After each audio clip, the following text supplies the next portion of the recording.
yaa ilma koo ilma dhiigaaf lafee keessaa gurra keerra waatu jira moonna keessaa duuba yaaddu duuba yaanna sakaleessa atuu beekta argiteetta jirtas kee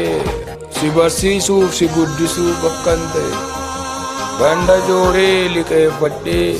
dugda fuudhee kireeffadhee qullaa deemee si tuffisee bukunca'een si guddise warraafoon kee waxalamee cabee lafatti dabalamee qotee ciree haamee dha'ee fooniin dhumee lafee ta'ee daalachaa'ee bifa fixee gaara ba'ee qattaalixee rakkina koon boorsitti obsaa jedhee jooree dafqa cobsaa dhiiga yaaddootiin objiisee gidilfameen si barsiise nama si gochuuf dhabee deegee naaf dhaabatta seeneege ati garuu yaa korma koo korma namaa ati garuu yaa korma koo korma namaa an abbaa kee na dagatte daguu amaa hojii bultii liqinfamtee akka kumaafa koottafte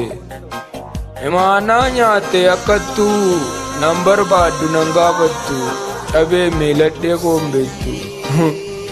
yaa ilma koo sina baaru siifana wamaleeyfaa haa godhatu jireenyi kee cimbobbifaa bashannan sittaa tolu jiruu lafaa yooma nyaadhu dhugii quufi aduu saafaa mana keetti naqiitaa ibiifeef soofaa anommayyuu handaqii gogaa yaabeerrafaa maqaa si dha'u nan dhagaa akka maqaaf reemma keeyyuu maaltu gaa qabda jedhu imbastarii ta'uuf deemta guddadhu ilma koo warra dureeyyii fuudha himataa qabeenya keen hunda caalii dhabi gitaa anoo ammayyuu sangaa gurguree